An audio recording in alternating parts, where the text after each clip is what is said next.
Two of the Office of Fair Trading's investigators, Trevor Holden and Sian Davis, are about to launch a dawn raid on the head office of an importer and distributor of electronic devices. The OFT suspects that they, along with 3 other companies, have agreed the prices at which they will sell their products. We received intelligence to suggest that the 4 major UK importers and distributors of electronic devices have agreed to keep their prices artificially high. If this turns out to be true, that means competition's being restricted and that customers are paying inflated prices. So we are therefore part of a bigger team carrying out raids at all 4 companies. We also have a team in place at the homes of one of the sales managers whom we're told initiated the cartel and sometimes works from home.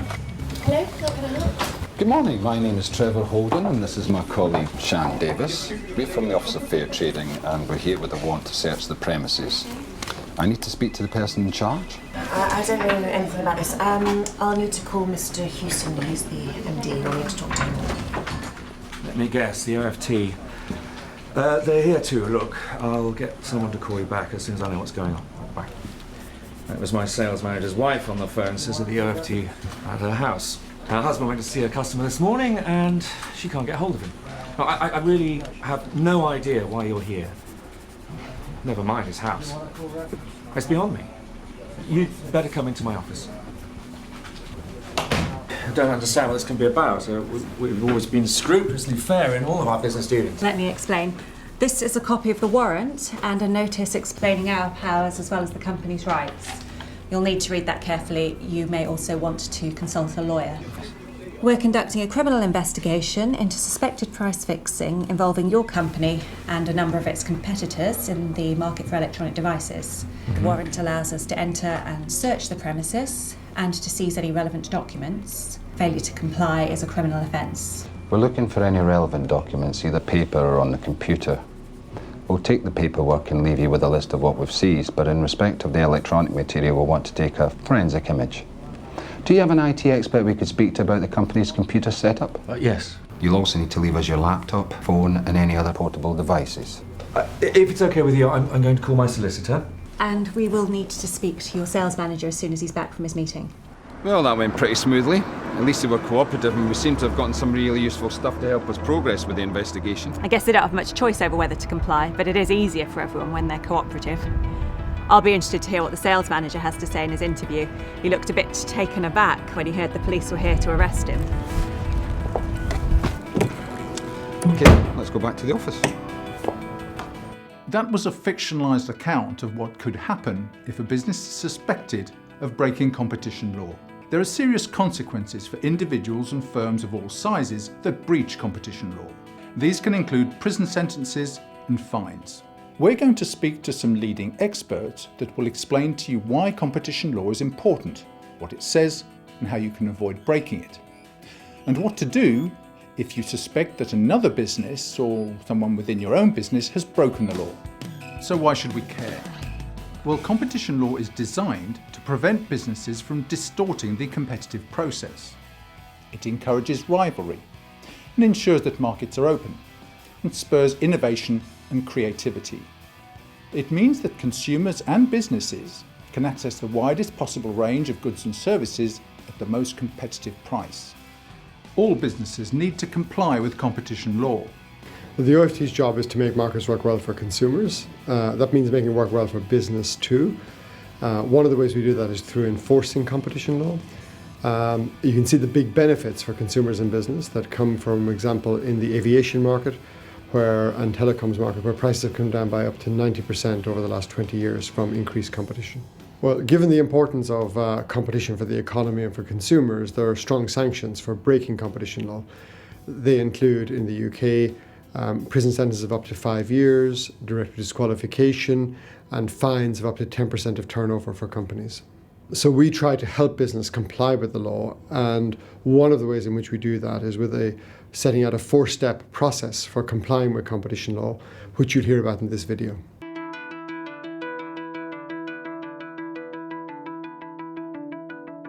Richard Wish is one of the country's leading authorities on competition law. Well, the most serious anti-competitive agreement is what we call a cartel. And that's the situation where a number of competing businesses get together and basically decide, let's not compete with one another. The most obvious example of a cartel is a price-fixing agreement, and that's where a number of competitors get together and they agree to fix their prices. For example, they might all agree that next Monday they will put their prices up to an agreed level. What we can say quite simply is consumers get a raw deal from cartels. We come across very obvious cartels where firms simply agree to fix prices, but you can imagine more complicated examples. One would be what we call bid rigging, and this is where a firm goes out to competitive tender, asking a number of companies to bid competitively to win a contract. And what they do is they get together and they decide it is my turn to win the next contract. So it is agreed that I will bid a price of £1 million, somebody else will bid 1.2 million, somebody else 1.4 million. Well, obviously I will win the bid, and we have created the illusion of competition. And clearly the likelihood is that the price even of £1 million is higher than the competitive price should be.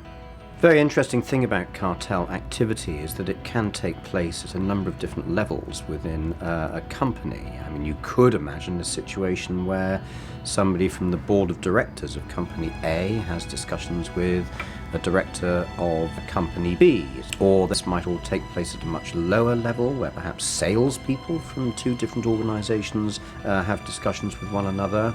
And there are also examples where the exchange of information sometimes takes place through a third party, for example, a trade association. It's a very important thing for business people to understand that cartels don't only mean cloak and dagger operations. If competitors are all together at a social event, for example, they go to a trade association dinner, and then after the dinner they go to the bar, and they start talking to each other about their future plans and that they're thinking of raising prices, this can also be illegal.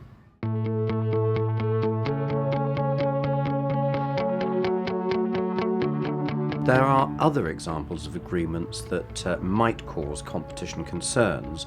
For example, the producer of products might sell them to retailers and then say to the retailer, you are not allowed to resell this product at less than a fixed amount.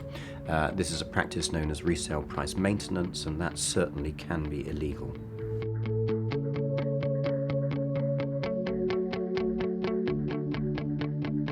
A firm is in a dominant position when it is not subject to any effective competitive constraints from other operators on the market. This means, for example, that it can put its prices up without having any fear that somebody's going to come along and compete with it to undercut those prices. Examples of an abuse of a dominant position, typically this would involve the dominant firm indulging in strategic behaviour which is intended to eliminate other people from the market who are as efficient as itself.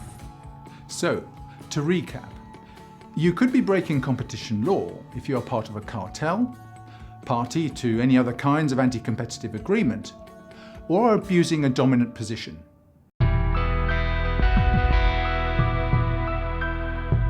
Nigel's company was found guilty of price fixing. The company was given a hefty fine. Did you do it because you thought you'd get away with it?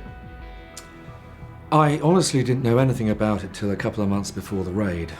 I found out that our sales manager had agreed prices with the sales managers from a couple of our competitors. In our industry, you tend to know your competitors and see them at sales conferences. And it seems that at one of these, they decided to fix prices to keep margins up. I stopped it as soon as I heard about it. As an experienced businessman, surely you knew it was illegal, so why didn't you report it? I knew it was dodgy and had to stop, but I hadn't appreciated the consequences. I also didn't know who to contact. If I'd known then what I know now, I'd have been on the phone to the OFT like a shot. By being the first to report the cartel, we could have avoided the fine and got immunity from prosecution for our staff. Our sales manager was lucky to avoid jail. As it was, he lost his job and almost brought the company down with him. The fine has wiped out our profits for a whole year. We're still being sued by some of our customers. It's done nothing for our reputation as a business. At one point, I even thought I was going to be disqualified as a director. So what's the future for you in the company? I've trained the staff about what to do in this situation and drilled into them what to do if they suspect that anything like this is going to happen again. Any thoughts? So how can you stop yourself ending up like Nigel? Well, you can raise awareness and highlight responsibilities through training.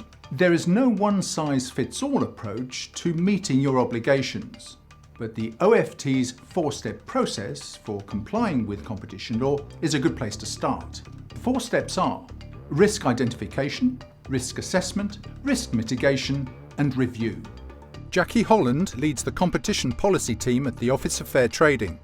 Well, an effective way to ensure that your company doesn't breach competition law is to use our 4-step approach to an effective compliance culture. At the core of this approach is a commitment to competition law compliance from the top of your organisation right down to the bottom. Well, step 1 is risk identification. This is where you can identify the areas in which your business might be at danger of breaching competition law. For example, you could make a start by finding out if your employees ever have occasion to meet your competitors, for example at trade fairs or trade association meetings or at industry golf days. If so, there might be a risk that conversations on these occasions might stray into no-go areas, for example discussing future price increases or whether you're going to enter new markets. Well, step 2 is risk assessment. You take the risks you've identified at step 1 and classify them in whichever way you choose. Often it's simplest to classify them as high, medium or low risk. For example, you may decide that attendance at trade association meetings is being high risk, whereas the risks arising from a new member of staff joining your staff restaurant team as being low risk from a competition law perspective. Step 3 is risk mitigation. This is when you decide what action you are going to take as a company to reduce the likelihood of you breaching the law. And these may well vary depending on the nature and size of your business. For example, you may decide to set up some training in competition law for your employees, or you might decide to develop a code of conduct for employees so they know exactly what they can and cannot do if they meet with their competitors. Or you may decide to set up some form of telephone advice line to obtain advice about competition law issues. Step 4 is the review stage. Your business is always changing and it's important to carry out regular reviews to consider whether your competition law risks have changed and also to take a look at your risk mitigation activities to see if they're working and effective. All businesses, large or small, need to comply with competition law. It's not just for multinationals. Directors have special responsibilities for compliance and raising issues at board meetings.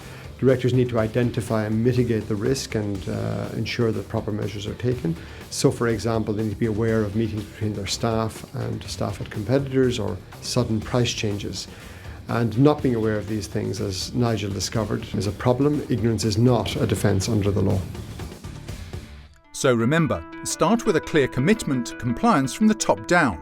Step 1, risk identification. Step 2, risk assessment. Step 3, risk mitigation. And finally, step 4, remember to undertake regular reviews.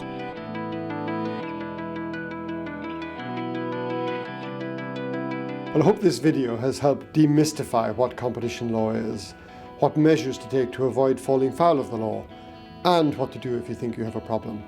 And there's a lot more information about all of these issues available on our website.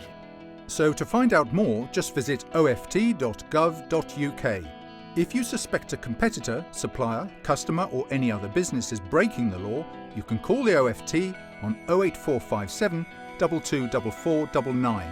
You can report a suspected cartel by calling our hotline on 0800 0851 664.